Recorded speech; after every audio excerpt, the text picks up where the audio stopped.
Hidestugu's treasure is the name of this deck, and the goal is we're using Hidestugu Devouring Chaos. So, Hidestugu the Devouring Chaos is 4 mana for 4/4 that you can spend a black, sacrifice a creature, scry 2. You can spend 3, 2 of any color, 1 red, tap it, exile top card of your library. You may play that card this turn. When you exile a non-land card this way, Hidestugu Devouring Chaos deals damage equal to the exile card's mana value to any target. So to take advantage of Devouring Chaos's ability, we're using not only a bunch of cards like Goldspan Dragon, Kalain, Shambling Ghast, and Daily Dispute to give us a whole bunch of treasures to potentially play cards that we may reveal off the top of our library with its activate. But we're also running cards like Mirrorshell Crab, Toxrill, and the Colossal Skyturtle as these big reveal cards that, if we reveal them, they'll just hit the opponent straight for 7 damage or more. Actually, I'm going to phrase it. These are all 7 costs. But they'll just straight up, if they're revealed, will do 7 damage to the opponent. In some cases, just ending a game. With the power of Kalain here, we do take advantage of the Goldspan Dragon's treasures to make it so if we do actually cast any of our creatures with the treasures, we get a whole lot of +1/+1 counters, and also get a lot of mana from the treasures.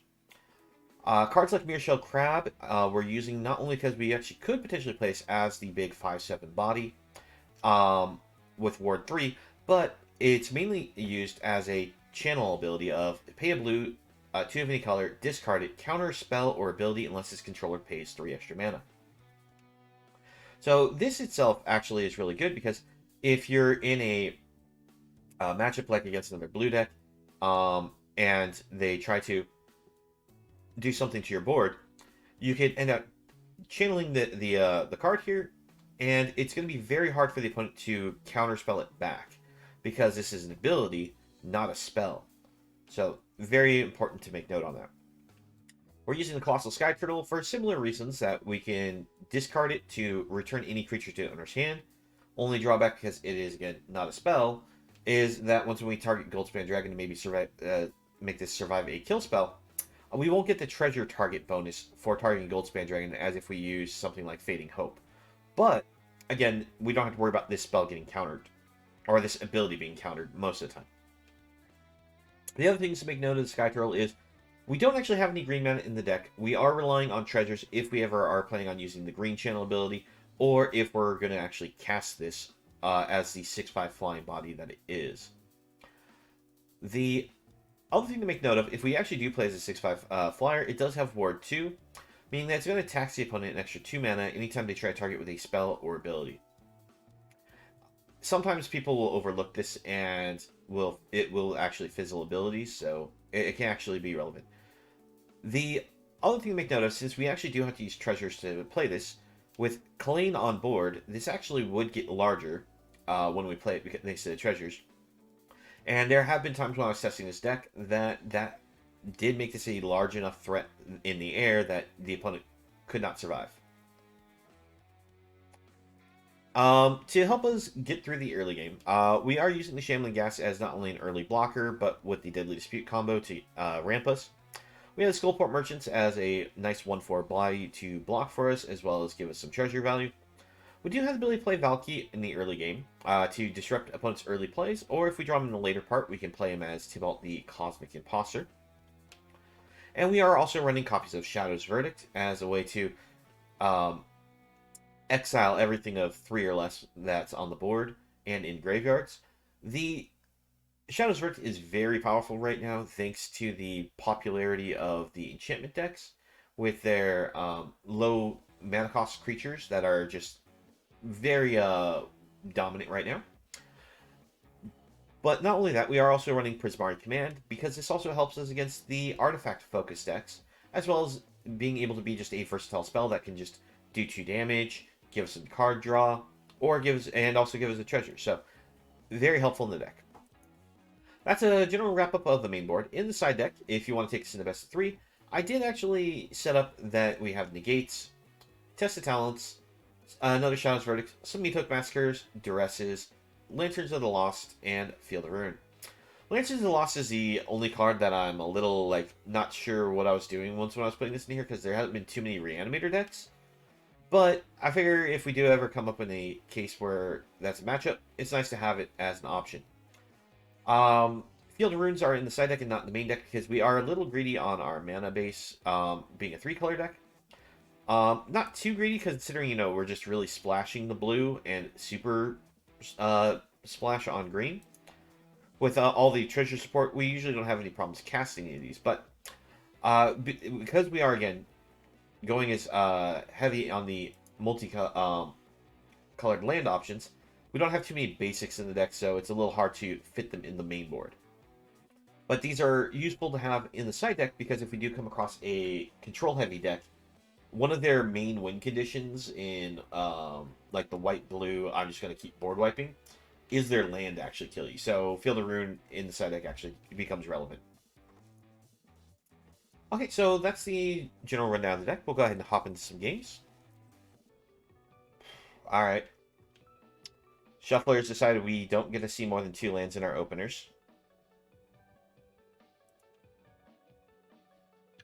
Opponent goes first, so we do have the draw.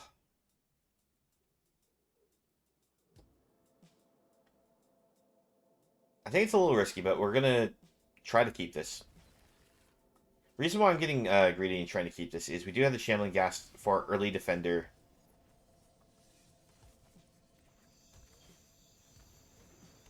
This will help us out a great deal against the aggro matchups.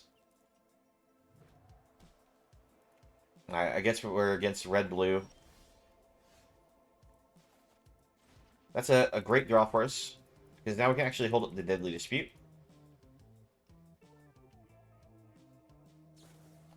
See, if the opponent had just killed that right away, we wouldn't have been able to get this value here. Because now we have a lot of treasures. We got the draw. If you see a Shambling Ghast as a turn 1 play and you have this and you're planning on using it, use it right away. Don't let the opponent have 2 mana. Don't let them have the chance to have the Deadly Dispute. Alright. We played the coast and we passed the turn.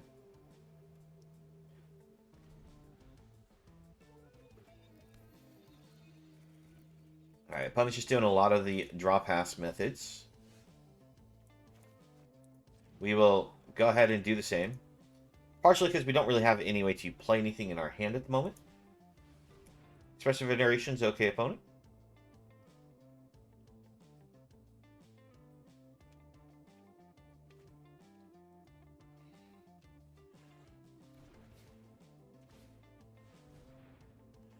Alright, that's fine.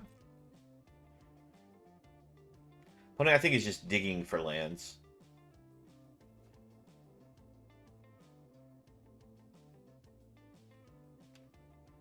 If we could actually top deck our dragon, that would probably be our best draw right now. See, let's go ahead and discard the land.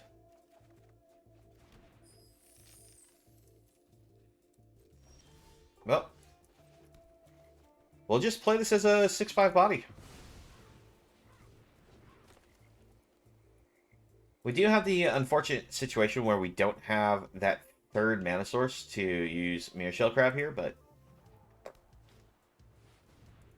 Alright, opponent brings out Goldspan Dragon, but our turtle is larger. Bring this out on red. Bring out the Merchant. And we're just going to hold up on the blocks.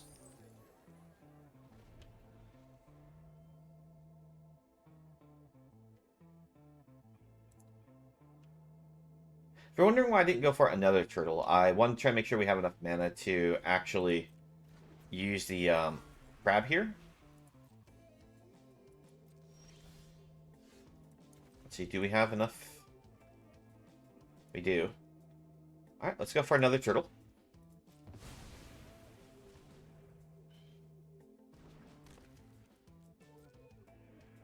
We'll attack him with 1 turtle. We'll start putting some pressure on the opponent.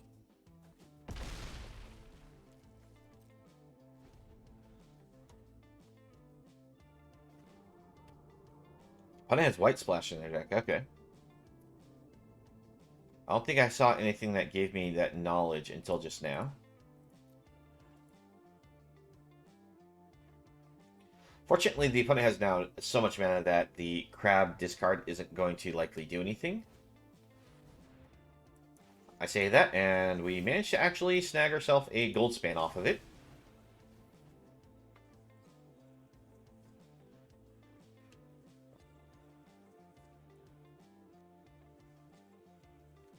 So the opponent does not have 3 mana in play. The only thing that they could actually really try to do is now interact with our board.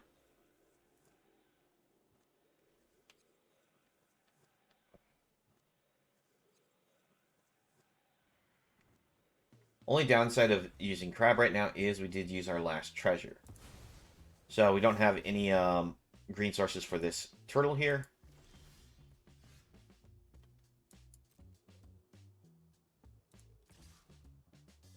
Alright, we attack with only one turtle. We want to hold the other one back to keep the opponent really from attacking with those dragons.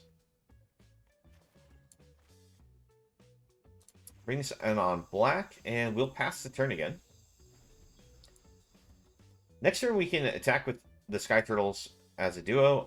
We didn't play the crab because, again, we may catch the opponent trying to go for another card that they don't have the mana for.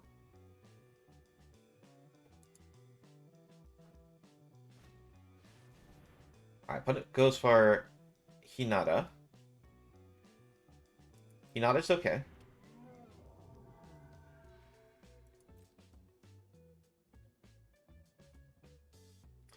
End of the opponent's turn, we'll actually put a... See, actually, let's hold that for our turn, maybe?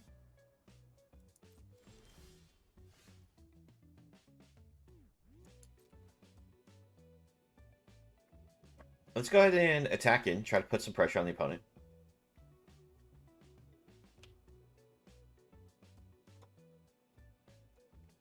Now, the problem with Hinata here is if they're likely running the card that allows them to target so many things and make it super cheap. But if they actually target the Sky Turtles and can't pay for the ward cost, it will counterspell the whole ability. Like the whole spell. So they don't have the ability to fully target and reduce the mana cost.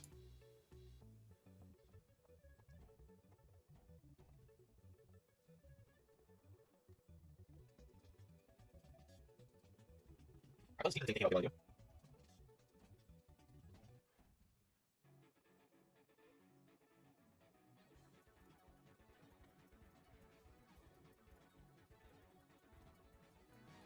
Opponent, if you let that fully go out, you just gave up. You can't interact anymore, so we'll just claim victory here. Alright. Opponent decided they wanted to give us a Salt Scoop and just timed out there. It might have been they were thinking that they could just run out the timer and still declare blockers, but we'll take the punish.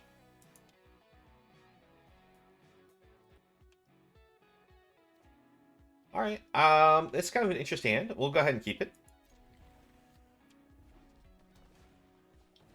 We're against mono red again.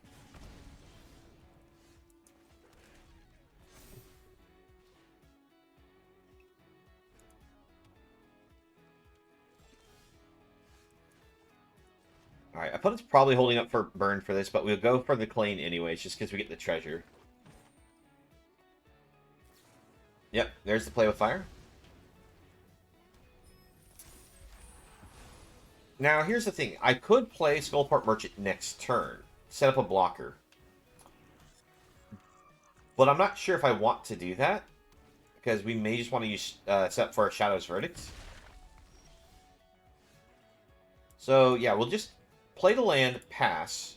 We'll use Windfall here to discard one of these islands, since we don't need this many blue sources.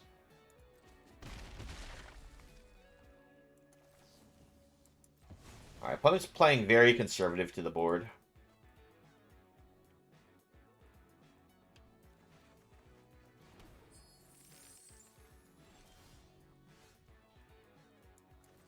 Let's see. I guess we'll still play out the Skullport Merchant. I don't want to just use Shadow's Verdict at the moment. only getting 2 cards for it doesn't feel like enough value. By bringing out the Skullport Merchant, we are going to force the opponent to have to use more of their cards.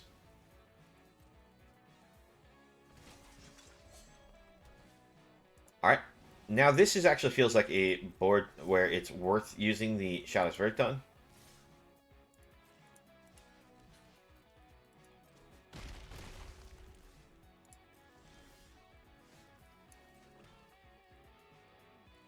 I don't even see the point of attacking, and the opponent will just block it, so... Now we're going to exile and everything anyways.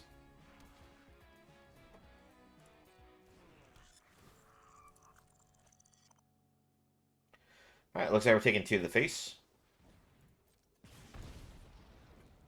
Now, the opponent might get greedy and sacrifice this right now, but that would not be the right call, because they only have 1 mana available to them. So if they flip a 2 cost, they can't use it. Alright, opponent doesn't get punished. They only hit a land. Alright, let's go ahead and land, bring out the crab. Going for the crab over the Blazing Sky because just it's a huge blocker, and the opponent will not likely be able to get around it. Alright. Bring out Atsushi. And we'll just pass the turn. We are now holding up potentially 3 blockers, because we always could sacrifice these huge treasures to activate Hive the Eye Tyrant here. Alright, we get the second Kalain. We'll bring this out on black. And we'll attack in with the Atsushi. Because I think we have more than enough blockers right now. And we'll just kill the opponent within 5 turns if this stays alive. If it does die, we can use it for the exiling top 2 cards of our library to potentially play those. And opponent has scooped it up. They have flooded really bad for them. Drawing 9 lands. Now, granted, we did flood also, but let's see. 1, 2, 3, 4, 5, 6, 7, 8, 9, 10. Yeah, we drew just as many lands as the opponent did, so. Because they had one that went into exile. So yeah, off this opener, it's a little slow, unfortunately, with the tapped black source, but this will be a keep.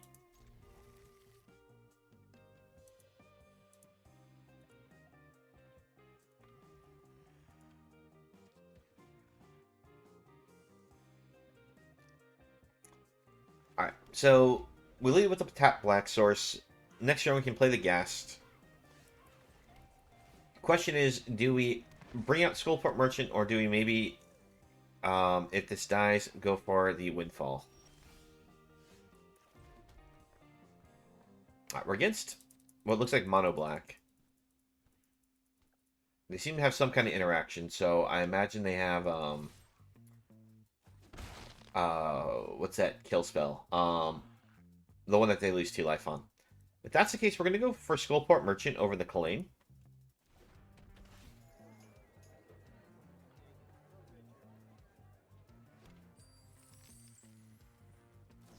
Yep, there's the Infernal Grasp.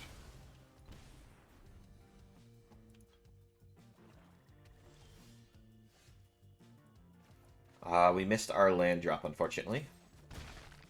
Opponent doesn't have any interaction this time, so we're actually going to go just for Atsushi. We're not going to play the Kalain. Try to get the more aggressive creature on the board, but also if they destroy this, we'll get a bunch of treasures.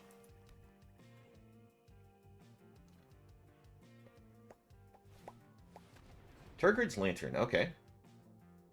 We'll just sacrifice the Ghast. Right? No, you know what? Let's just take the life loss here. Attack in. Bring out Kalain.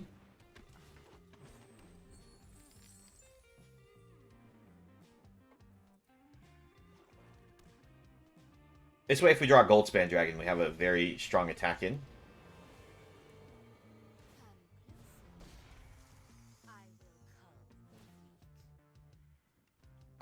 Sacrifice non-land permanent. Sacrifice Ghast. This will get -1/-1. Opponent should not have done that. Alright, we don't really need more blue sources, but I guess we may as well bring that out on blue. Because we already have more than enough red. I kind of want to windfall away one of these. Just to set up a better creature on board. Yeah, so the opponent, like I said, they should not have brought out the Lolth the way they did. With using Lantern, since we had the Ghast out. We're not going to put something new on the board because I want to play around Blood on the Snow. Opponent could just go land Blood on the Snow, and it would be a bit of a wipe for us. Invoke Despair. Alright, so we have to sacrifice a creature. If they can't lose 2 life, then repeat process for enchantment and planeswalker. Alright, we will sacrifice the Kalain. Keep the Atsushi. We're going to windfall away one of these Hidetsugus. Alright, not what we were looking for. Take the life loss.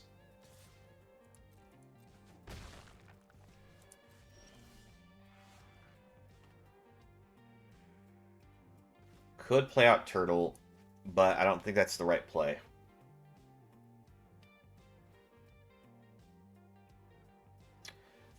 The draws have been really awkward for this match.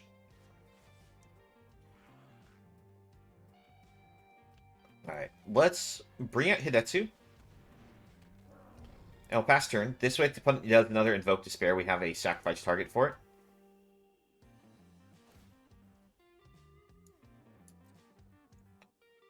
We will discard a card. We'll discard Shadow's Verdict.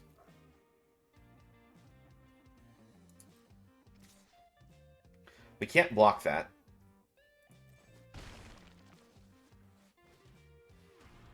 Nighthawk Scavenger for the opponent.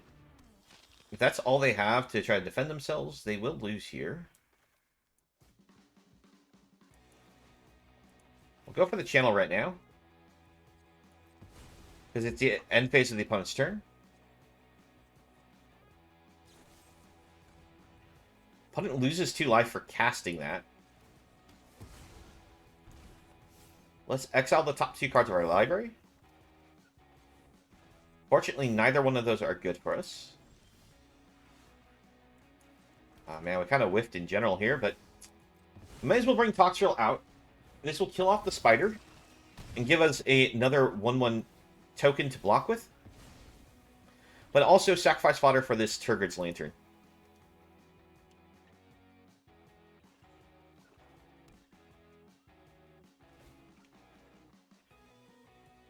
Actually, let's go ahead and just discard Kalain here.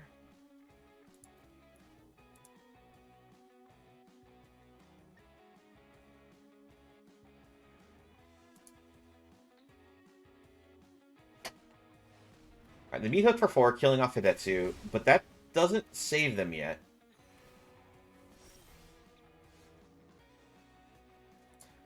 Activate Eye Tyrant? Alright, good. The opponent has scooped it up.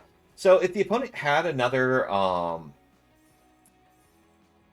removal spell for us, the Infernal Grasp, to kill Toxrill, they actually could use it now because of killing off the other 2 and getting the life point here. But thanks to Eye Tyrant, we managed to seal up the game still. Okay, again, another awkward situation where we're starting with tap lands here, but we'll go ahead and keep this one.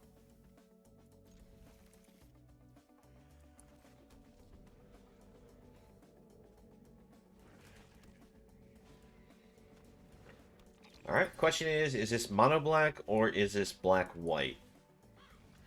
There's always a possibility of black green, but that's been definitely a deck that's more fringe as of late. Yep, no surprise, it is the black white one. We'll go ahead and attack in, and we'll pass the turn. Holding up the crab.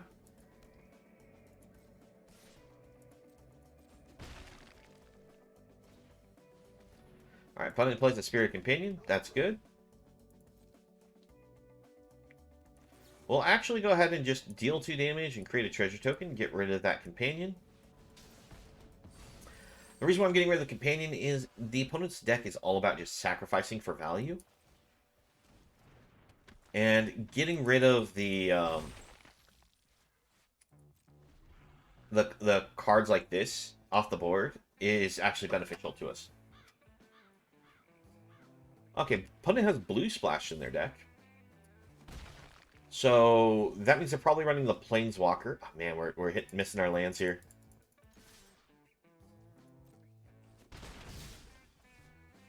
We'll just pass turn, hold up Crab. Yep. No Wanderer for you.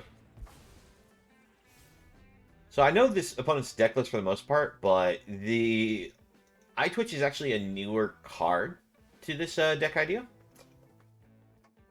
From what I normally see, at least. But I'm not surprised by the choice of the Eye Twitch. I'd like to be able to draw lands so that way we could actually play the Goldspan Dragon out, attack in with it, but we're not. We're just not that lucky. Because I wanted to be able to hold Crab up to protect it.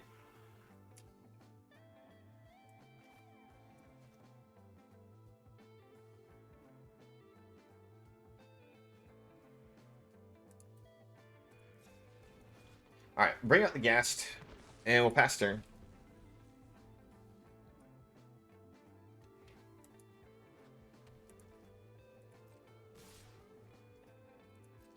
Yes, I'll take that block.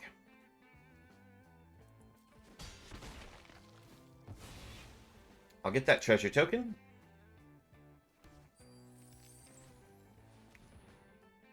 I'm fine with him.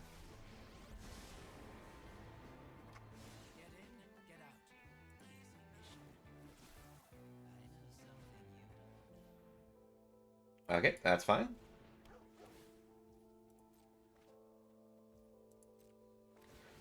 Yeah, opponent does get extra card draw here. Of course, the land we find is a tap land, but it's okay. We're going in with the Goldspan Dragon. Yep. That's right. I don't have to choose my attack target because he has phased out, so he's not a legal target for attacking. Okay, with this, we're actually going to choose -1/-1, get rid of the Eye Twitch. This will help prevent the opponent from being able to use that as a potential sacrifice point to get rid of our Goldspan Dragon.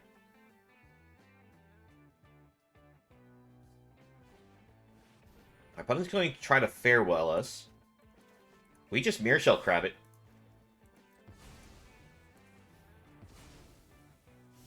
And opponent loses the game. Yep. Farewell is a strong board removal, but that's why we're running blue. The blue is really just there to help give us the ability to have counter options to protect what we're doing. Thank you for watching the video. Please leave a like if you enjoyed and subscribe for more content. If you'd like to join me while I stream, you can find me on Twitch, the link below. I hope to see you again in the next video and have a nice one.